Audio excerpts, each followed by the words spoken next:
Welcome to This Explainer. Today we're diving straight into Wesley Shu's 2026 paper on the interactive risks of artificial intelligence.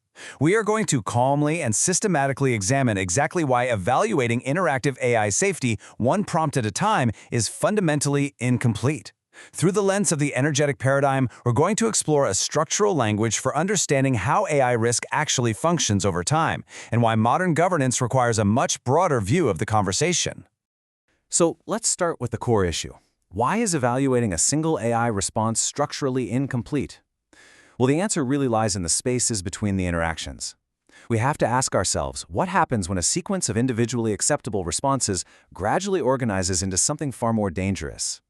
You see, when we look at one turn at a time, we might see perfectly benign answers. But when strung together, those isolated fragments of information can gradually organize into an executable capability. The central issue is therefore not just what each individual answer contains, but what the entire interaction ultimately enables. To break this down, we'll organize our explainer around 5 key areas today. First, the limits of local safety. Second, capability accumulation. Third, the closure threshold. Fourth, trajectory-aware control. And finally, what this means for AI governance. Starting off with Section 1, the limits of local safety, or what we can call the myopic view of AI governance. Most safety architectures today operate on this local view. The paper refers to this as the myopic view. Basically, the system inspects the immediate prompt, scores the immediate output, and if the response doesn't contain a blatant violation, it passes. It's a very narrow lens. What this architecture completely ignores is the accumulated trajectory. It has absolutely no memory of the latent capability that has already been transferred to the user over the course of the interaction. You can clearly see the structural difference between these two paradigms. On one side, we have local admissibility, which evaluates single-turn safety. Mathematically speaking, it's insufficient because it misses the cumulative buildup of usable information. On the other side, we have trajectory safety. This approach requires monitoring multi-turn accumulation and placing explicit constraints on latent capability. It's a much more robust requirement because it actually tracks the user's practical progress toward executing a harmful task. Let's move on to Section 2, the accumulation of capability, which involves modeling dialogue as a dynamical system. We really need to move away from viewing interactions as static chat logs. Instead, we should model dialogue as an active dynamical system. Interpreting this through the energetic paradigm, we can track the accumulation in 3 steps. In step 1, the user begins in a fragmented state. It's like having scattered puzzle pieces but no picture to guide you. In step 2, each AI response transfers a limited amount of structured capability. And in step 3, we see cumulative energetic organization. Those pieces begin to snap together into an actionable plan. This brings us to a really crucial realization perfectly summarized by this quote from the source. A response may be locally admissible according to per-turn rules and yet still move the interaction closer to closure. Under mild recurrence conditions, local single-turn filtering simply cannot prevent the eventual accumulation of actionable capability. Every mild, helpful fragment incrementally nudges the user toward a dangerous state, even if not a single response triggers a safety filter. And Shu's myopic insufficiency theorem actually proves this mathematically. If informative turns recur over an infinite horizon, the probability of reaching a dangerous capability state is exactly 1. It's a certainty. The safety system will almost surely fail if it only filters locally and allows positive, informative increments to continue accumulating unchecked. This leads us right into Section 3, the capability closure threshold, acting as the boundary of executability. So, what exactly happens when this accumulated structure crosses the line? The paper's main analytical object is a concept called capability closure. Capability closure is defined as the exact event in which a user's accumulated knowledge, procedural fragments, and decision rules become sufficiently organized for practical execution. This definition is vital because it gives us a formal, control-theoretic language.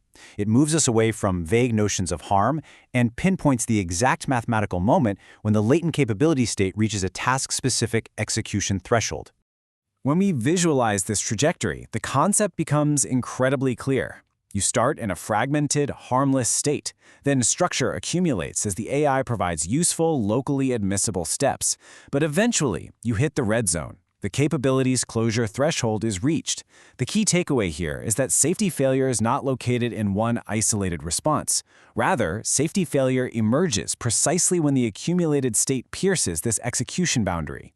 To address this, we arrive at Section 4, Trajectory-Aware Safety Control, focusing on the feedback loop and invariant regions.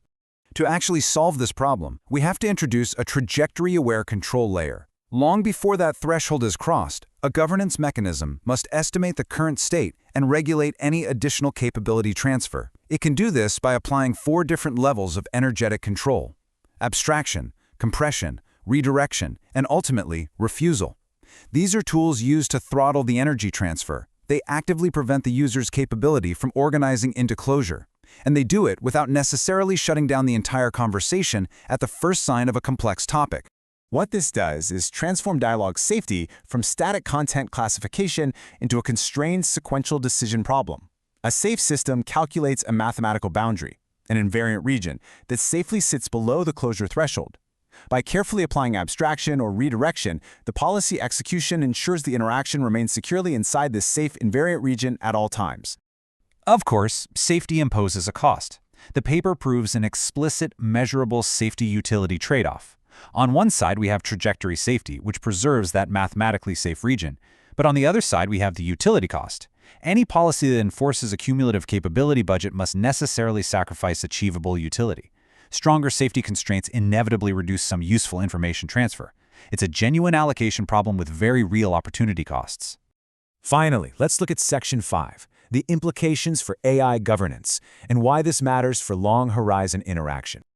Let's consider what this structural language really means for researchers, policymakers, and product developers. Tracking the energetic trajectory of a conversation is absolutely vital, because a system can have excellent local scores but still fail spectacularly under repeated, long-horizon interaction.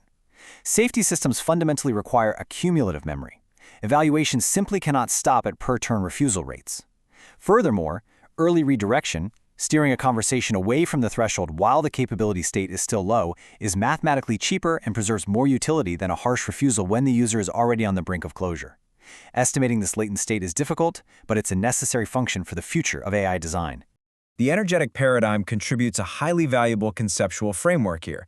It gives us a public academic language for understanding how capability is transferred, accumulated, stabilized, and controlled over time. As the author states, the central lesson is that dialogue safety is not only about what a single answer contains, it is about what a sequence of answers enables. To wrap up this explainer, I want to leave you with a crucial thought to consider as you evaluate the trajectory-aware limits of your own systems. How does your AI governance system account for the multi-turn accumulation of structured capability? Are you just filtering prompts, or are you actually managing trajectories? Thank you for joining me to explore this incredibly important structural perspective on AI risk.